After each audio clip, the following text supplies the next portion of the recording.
Welcome to Awakening You channel. If you appreciate what we do, please support us. Thank you.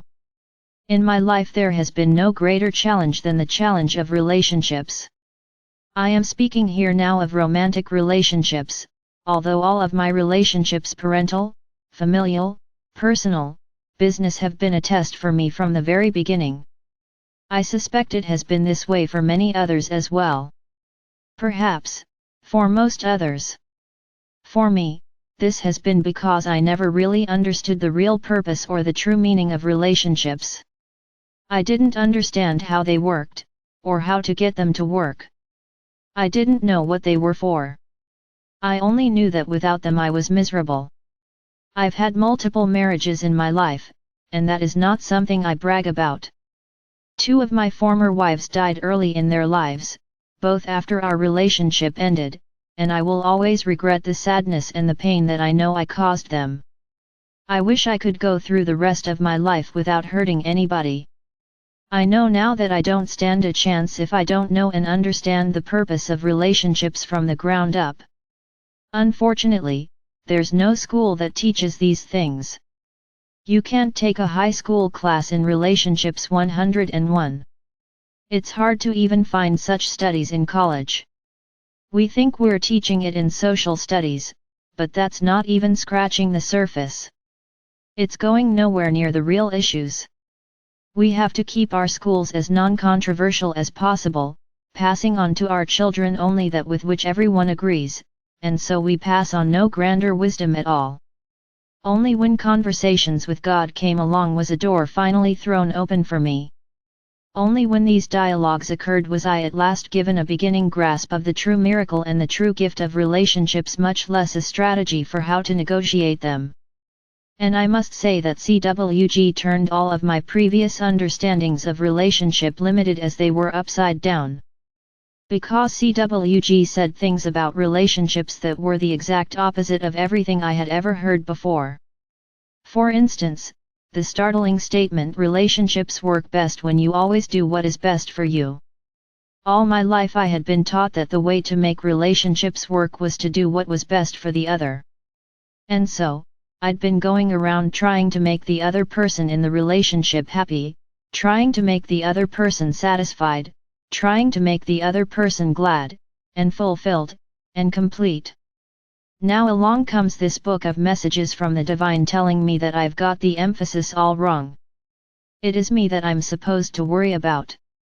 It is me that I'm supposed to please. It is me that I'm to pay my attention to.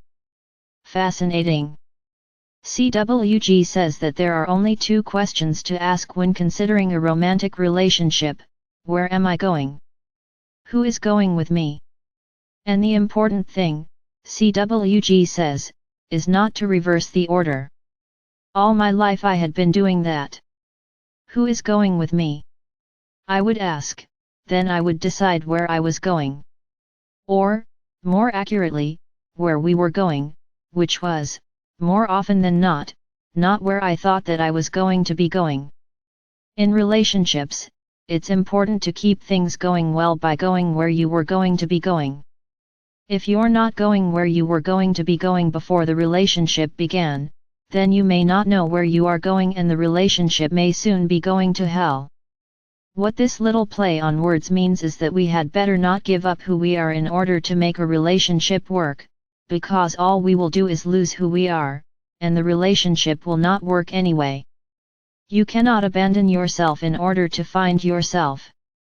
So often in my life I thought that I had finally found myself in another. I hated being alone, and so would trade almost anything to have the company of another.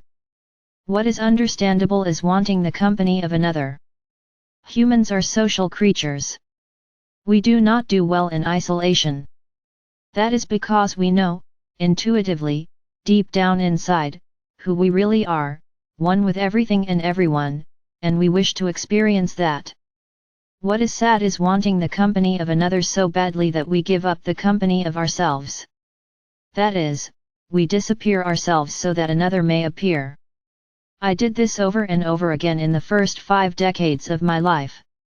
Yes, that's right, I said the first 5 decades. It wasn't until I was a half-century old that I began to figure things out. And here is one of the things I finally figured out: I will not be alone if I am my true self. Only by trading my true self for the companionship of another have I ever made myself alone. Because when I gave up my real self, I wound up resenting my significant other for making me do that, and it was this resentment that ate away at our relationship. I now see clearly that the Rock the Boat truth in Book 1 of the CWG series, that relationships work best when you always do what is best for you, is a life-altering insight. It saves relationships, it does not destroy them. It creates harmony, it does not disrupt it. That's because all we are talking about here is honesty. You must act honestly in relationships, that is, you must be true to yourself, and only then do relationships have a chance to really work functionally. Oh, we can have dysfunctional relationships very easily, and all we want, but if functional relationships are what we prefer, then to thine own self be true becomes a maxim that cannot be ignored. Yet CWG opened the door to more than the land of self-honesty for me. It also unveiled for me the real secret of relationships, which is their purpose. If you want to have some fun sometime, just go around asking people a simple question. Tell them you are taking a survey. Ask them, what is the purpose of relationships? You'll be amazed at the answers you'll get. What will most surprise you, though, once you've read CWG, is the one answer that you will not get. At least, not very often. In fact, hardly ever. The purpose of relationship is to provide a contextual field within which you may choose and declare, express and fulfill, experience and become who you really are. And this is done not through what you get out of your relationship, but through what you put into it. Relationship does not exist to give you something, relationship exists for you to have something to give. Outside of the context of a relationship with some other person, place, or thing, you will have no one and nothing to give to. And it is the giving of who you are that brings you the experience of it. And, of course, experiencing who you are is why you came here. It is the purpose of all of life. So now it looks as if we have come full circle, yes? First I'm saying, do what is best for you, and now I'm saying it's only what you give to others that brings you happiness. I can see how, at first, this could seem like a contradiction, but stay with me here. What if giving to others is what's best for you? Then you are doing what's best for you while you are giving to others. Yet how could giving to others be what's best for you? Only if you decided that the definition of you was larger than your previous definition, and included others. Perhaps, even, all others. If you decide CWG is correct in declaring that we are all one, then your definition of you suddenly takes in everyone and everything, and it certainly takes in the person you say you are in love with. Therefore, what you do for that other, you do for yourself. Now we have a whole different ballgame. Now, what formerly looked like selflessness begins to look like selfishness. Which is how it should be. You should feel selfish when you do something for another because there's nobody else in the room but you. This depth of understanding of the true nature of relationship renders resentment virtually impossible. But wait. Does this mean that we have to give up the wants and desires of the local self in order to satisfy the wants and desires of the larger self? For me, the answer is no. For only when I have made the local self happy can I begin to be happiness for the larger self.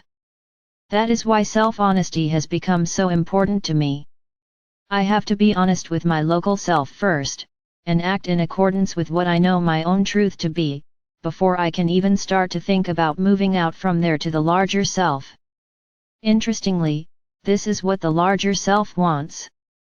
I know of nobody who is going to feel good if they think that I am sacrificing everything I am and everything I choose in life in order to make them happy. What they really want is for me to be clear about what makes me happy, then to come from that clarity and to live that clarity in all my announcements, choices, and actions. Then they can decide accurately, not based on false data, whether they can be in harmonious relationship with me. This is what everyone wants. Everyone wants to be in a relationship that works. And that means a relationship that works for everyone, not just for one, not just for some. Is it possible to achieve this? Is it possible to create it? I believe it is. CWG says that it is. When I live the messages of CWG as a spiritual discipline, I experience that such relationships become the norm. With pure love,